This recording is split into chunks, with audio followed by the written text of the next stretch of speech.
Di mana? Di mana? Di sini. Ni burung lah. Mari tengok atas ni. Ni ada jangan goncang. Tengok ni.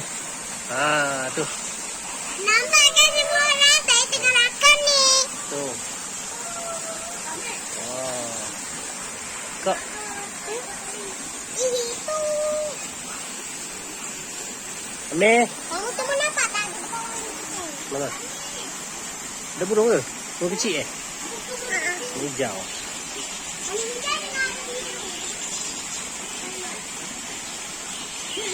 Wah, cantik. Okey kak? Cantik kak? Kak?